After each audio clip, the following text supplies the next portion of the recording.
Quería trabajar y seguir estudiando. En su día no tuve ocasión de estudiar. Para promocionar necesitaba una carrera.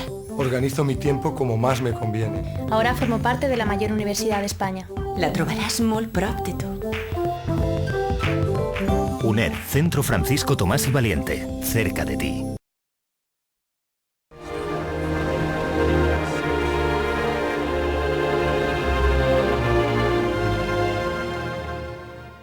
Hola, soy Jaime Piqueras, tutor de la UNED en el aula de Xàtiva. Bienvenidos a este espacio en el que vamos a realizar, dentro de los contenidos correspondientes al tema 2 de la asignatura Historia del Arte de la Baja Edad Media, del grado de Historia del Arte de la UNED, un breve recorrido sobre los aspectos más significativos de una de las tipologías constructivas góticas más conocidas por todos, la catedral gótica. Con la Baja Edad Media, Europa entró en una senda de crecimiento general. Las sociedades del occidente europeo medieval experimentaron durante las primeras centurias del nuevo milenio y hasta la gran crisis de 1348 una expansión demográfica notable y junto a ella un ensanchamiento de sus horizontes territoriales. Las fronteras del mundo feudal europeo se trasladaron hacia el sur a costa del Islam en la península ibérica y hacia el este en Europa central. Se produjo en este contexto el fenómeno de las cruzadas, impensable sin ese crecimiento del número de efectivos humanos. A la vez, hubo un claro desarrollo económico y las condiciones de vida material de los europeos mejoraron sensiblemente respecto de la fase inmediatamente anterior, al experimentar un gran impulso la producción agraria, pero también actividades como las manufacturas y el comercio. Fruto de este clima de avances materiales, las incipientes ciudades altomedievales se transformaron, crecieron en tamaño y en número, y en ellas comienza a aparecer de forma progresiva un nuevo sistema de organización social basado en el trabajo y en la riqueza. Surgieron en este contexto de desarrollo económico los gremios y las cofradías de oficios, que agruparon a todos aquellos que se habían especializado en un mismo sector productivo. Se reglamentaron sus actividades y se configuró el sistema de ayuda mutua que los caracterizaron. El auge económico propició también el desarrollo de las burguesías locales, que reclamarán poco a poco su papel en la vida ciudadana, reivindicando el acceso a la política urbana a través de sus nuevas capacidades. A mediados del siglo XII, parece claro que Europa se encuentra en plena fase de transformación y expansión. Incluso las unidades políticas feudales que habían constituido hasta ese momento el sistema de organización de la sociedad comienzan a perder progresivamente poder en favor de las nuevas monarquías, que se convertirán poco a poco también durante toda la Baja Edad Media en el referente político organizador del mapa europeo. En este contexto social y económico se desarrollará la estética gótica, siguiendo un proceso de codificación que inicialmente dirigió la arquitectura. El estilo gótico creó un lenguaje propio, perfectamente entendido y asumido por la práctica totalidad de las sociedades europeas medievales. Surgió en el entorno de la monarquía francesa hacia 1140, al plantearse la reforma del coro de la Basílica de Saint-Denis, y su génesis se ha de vincular con la necesidad de afirmación y propaganda del poder monárquico de la dinastía de los Capetos y con la voluntad innovadora del entonces abad de Saint-Denis, Suger. Existieron algunas obras góticas o protogóticas anteriores a 1140, pero será desde la iglesia de Saint-Denis, posteriormente catedral, cuando el estilo comience su codificación formal y su expansión por todo el occidente europeo, llegando incluso a algunas zonas del Mediterráneo oriental a través de la presencia de los cruzados. Dentro del conjunto de tipologías arquitectónicas góticas, la catedral fue el tipo de edificio que tuvo un mayor significado. Las grandes catedrales góticas fueron el resultado de la interacción de tres segmentos de la sociedad urbana medieval. Por una parte, el edificio se hallaba destinado a ser la sede de la cátedra obispal, por lo que en su origen se partió de una necesidad de la Iglesia, a la cual se sumó con frecuencia la monarquía en una propuesta o proyecto conjunto que se financiaba mediante las aportaciones de ambas instituciones y en la que colaboraron también las burguesías y la nobleza locales y, por supuesto, el mundo de los gremios. De esta forma, cuando se proyectaba una catedral como la de Burgos o la de León, por citar dos de las grandes catedrales castellanas del siglo XIII, se contó con el apoyo incondicional de la diócesis y también de la corona, que realizaron aportaciones considerables para la financiación de este tipo de proyectos, a lo que hay que sumar los recursos que ingresaba el conjunto catedralicio mediante el patrocinio que nobleza, burguesía y gremios realizaron a través del sistema de construcción de capillas. Las capillas, situadas entre los contrafuertes, o bien en los brazos del transepto o también en la girola de las catedrales, se convirtieron en espacios reservados a los patrocinadores que financiaban su construcción y de esta forma indirectamente el resto de la edificación. Servían para el culto y también como lugar de enterramiento, convirtiéndose en elementos diferenciadores de los linajes o grupos que conseguían acceder a uno de estos espacios respecto del resto de la sociedad urbana. Esto explica las posteriores modificaciones y añadidos que se realizaron en estos edificios, como por ejemplo ocurrió en la Catedral de Burgos con la Capilla del Condestable de Castilla, un auténtico alarde constructivo adosado al edificio original que nos informa sobre la posición que ocupaba el linaje de los Velasco Mendoza en la política de su tiempo. Por todo ello, debemos entender que la catedral se convertía en el eje de la vida ciudadana, pertenecía a la ciudad, era su imagen ante el mundo y los habitantes de la misma la convirtieron en parte de su propia identidad. Estos edificios cumplían una función primordial como sede de un obispado. El culto fue por ello su principal cometido. Pero al culto se sumaron otros cometidos, como fueron la enseñanza a través de las escuelas catedralicias, verdadero punto de contacto entre el saber alto medieval y las universidades. También fueron, como hemos comentado, lugar de enterramiento en las diversas capillas o bien en las fosas que se abrían al exterior de los templos. A estas funciones, la catedral gótica añadía otras dos también importantes. Por una parte, las monarquías las utilizaron como parte de su programa de propaganda política. No por casualidad, Alfonso V el Magnánimo dejó en el siglo XV las cadenas del puerto angevino de Marsella en la capilla del Santo Cáliz de la Catedral de Valencia, tras su ataque a esa ciudad. Además, los aledaños de las catedrales, prácticamente al igual que hoy ocurre, se convertían en centros de la sociabilidad medieval. Fueron punto de reunión social e incluso, durante mucho tiempo, de trato mercantil. Para cumplir estas diversas funciones, las catedrales góticas originales presentan, al margen del edificio directamente vinculado al culto, toda una serie de dependencias anexas, entre las que destacan los claustros para albergar al conjunto del cabildo catedralicio, el grupo de canónigos encargados del mantenimiento de las funciones para las que se pensó este tipo de edificios, así como también otras construcciones que conformaban un complejo, lo que daba a nuestras catedrales en la Edad Media un aspecto muy diferente del que hoy tienen.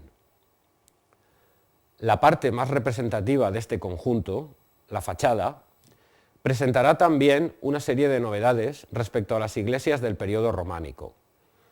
Desde el núcleo originario del estilo gótico, l'Île-de-France, se irradió a toda Europa un esquema tripartito de fachada para los templos. Se realzaba la nave central, cuyo acceso estaba frecuentemente coronado por un rosetón que la iluminaba al interior. Se abrían dos accesos para las dos naves laterales y el conjunto tomaba la forma de una H, característica al estar flanqueado por dos torres.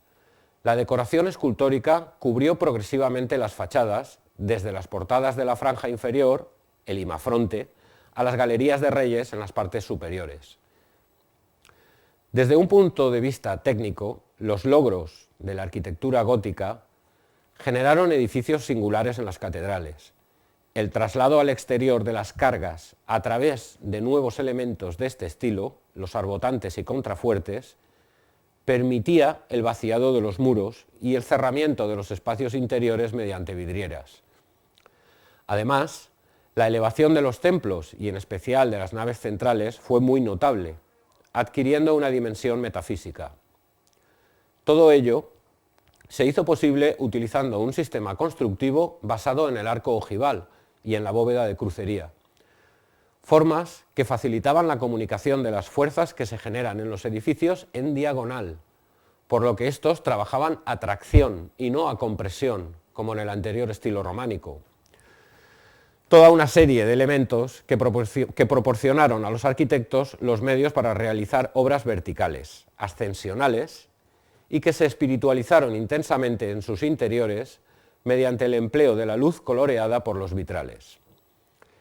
El efecto para los europeos de los siglos XII y XIII debió ser espectacular, como aún hoy en día lo es para nosotros. El sistema constructivo gótico tuvo una rápida difusión por el occidente cristiano medieval. En este caso, y a diferencia del periodo románico, el gran desarrollo del dibujo técnico, y esto es muy importante, permitió plasmar los proyectos en libros que circularon por todas las monarquías europeas. Es famoso en la actualidad, por su buen estado de conservación, el libro de diseños de Villard-Donnecourt, que nos muestra cómo el dibujo se convirtió en un elemento de especulación previo a la materialización de sus formas, superando el papel de mero elemento transmisor. Por ello, intuimos que gran parte, si no la totalidad de las innovaciones góticas, fueron producto de este proceso de planteamiento previo que el dibujo hacía posible. Otra de las aplicaciones del dibujo en la construcción de estos edificios se encuentra en la generación de plantillas. Edificar una catedral, aun disponiendo de los medios materiales, fue una tarea muy costosa y que conllevaba un alto grado de organización del trabajo y de racionalización de los procedimientos. Los diversos artesanos, aprendices y obreros que trabajaban en las obras se repartían el trabajo según la coordinación del maestro de obras, el arquitecto. Quizá el oficio más representativo de todos los que integraron la construcción de las catedrales góticas fuera el de picapedrero, entre otras razones por el desarrollo que la cantería había experimentado desde el periodo anterior, el románico. Los canteros góticos trabajaron en serie, realizando la talla final de sillares y del resto de las piezas a pie de obra, utilizando plantillas dibujadas en madera, los escantillones, que les permitían producir piezas prácticamente en serie. El gran desarrollo de la cantería fue absolutamente necesario, ya que al acometerse la realización de estos edificios de estructura compleja, era imprescindible una gran precisión en el contacto de los sillares, que debían transmitir las cargas de la forma más perfecta posible para evitar comprometer la estabilidad del edificio, por lo que la talla debía ser de muy alta calidad. Esta racionalización de los trabajos permitió que los costos fueran menores y facilitó el rápido avance en la construcción, siempre y cuando existiera un flujo constante y suficiente de recursos, cosa que no siempre ocurría. Se ha teorizado mucho sobre la diversidad arquitectónica del gótico. Hemos comentado que este estilo abarcó toda Europa occidental e incluso tuvo manifestaciones fuera de ella, pero realmente experimentó una diversificación muy rápida desde el núcleo originario francés del siglo XII. En la misma Francia presentará una rápida evolución desde esta fase inicial, que la historiografía ha identificado como gótico preclásico, entre los años 1140 al 1200, gótico que podemos apreciar en catedrales como las de Noyon, Senlis o Soissons, evolucionando a una fase clásica de 1200 a 1250 en edificios como Notre Dame de París, Reims o Amiens, y pasando ya desde 1250 en adelante a un periodo de madurez del estilo, el gótico radiante o flamboyant, en edificios como la Sainte-Chapelle de París. La verdad es que los lazos comerciales entre los diversos reinos europeos y, por supuesto, el papel de las órdenes monásticas y la voluntad de las monarquías difundieron el lenguaje y la plástica gótica muy rápidamente, hasta el punto de que se generarán una serie de versiones locales del estilo en cada uno de los territorios que lo reciben. En Alemania se tenderá a construir según el modelo de iglesia de planta de salón o Hallenkirchen. En algunas zonas de Italia, el gótico presentará una horizontalidad muy característica. En la Corona de Aragón se tenderá a los espacios áulicos, unitarios. En Castilla, después de una fase inicial muy vinculada a Francia, el estilo evoluciona fusionando elementos islámicos en ocasiones. Y en Inglaterra presentará una serie de características y evolución muy particular que llegará a hacer del gótico el estilo nacional. Las últimas interpretaciones sobre la evolución del gótico apuntan a una intencionalidad de los arquitectos góticos que desean diferenciar sus obras respecto de las de sus colegas y competidores, abriendo de esta forma un proceso de continua revisión y superación del modelo inicial, lo cual se conseguía mediante la especulación del dibujo, que era la que acabábamos de comentar anteriormente. El legado arquitectónico gótico, con las grandes catedrales como su máxima expresión, identificó la cultura europea medieval. Transcurridos los siglos, continúa siendo un elemento cultural propio de los europeos, motivo por el que resulta vital la conservación de este patrimonio en las mejores condiciones posibles para las generaciones venideras. Respecto de la historiografía, la lectura o las diferentes lecturas que la historiografía ha realizado, la historiografía del arte ha realizado sobre el arte gótico, debemos, a través del tiempo, debemos de reseñar, en principio, la famosa aseveración de Giorgio Vasari, el famoso tratadista del Renacimiento italiano, de que el arte gótico era un arte propio de godos, propio de extranjeros, propio de bárbaros. Esta reacción muy propia del Renacimiento o de los teóricos del Renacimiento se traslada y se va transformando en el tiempo, y será el siglo XIX cuando percibamos una reivindicación del arte gótico en toda su extensión, y una reivindicación además centrada en acciones muy concretas para la conservación de los monumentos, que por otra parte se habían dañado, sobre todo en Francia, con los sucesos derivados de la Revolución, o las destrucciones sistemáticas derivadas de la Revolución Francesa. En el siglo XIX, Viollet-le-Duc realiza en Francia toda una relectura de lo que significa el arte gótico para la cultura europea. Viollet-le-Duc no solamente descubrió y teorizó sobre el sistema de traslado de las cargas al exterior y el sistema constructivo gótico desde el punto de vista técnico, sino que además realizó numerosas intervenciones sobre monumentos tendiendo a su rehabilitación. Las más conocidas de ellas pueden ser la de Carcassonne, la ciudad de Carcassonne, y también la de la Catedral de Notre-Dame de París. En cualquier caso, hemos hecho un breve apunte sobre una sección de los contenidos del tema 2, y esperamos que en la próxima ocasión en el próximo espacio tendremos ya ocasión de hacer un resumen sobre los contenidos del tercer tema, donde veremos cómo la periodización que acabamos de apuntar sobre la arquitectura gótica tiene una profundización más amplia a través del tiempo, y la diversificación que se realizó desde el gótico radiante, puesto que el arte gótico y la estética gótica alcanzó una vigencia durante una serie de siglos tan amplia que presentó numerosísimas evoluciones. Muchas gracias y hasta una próxima ocasión.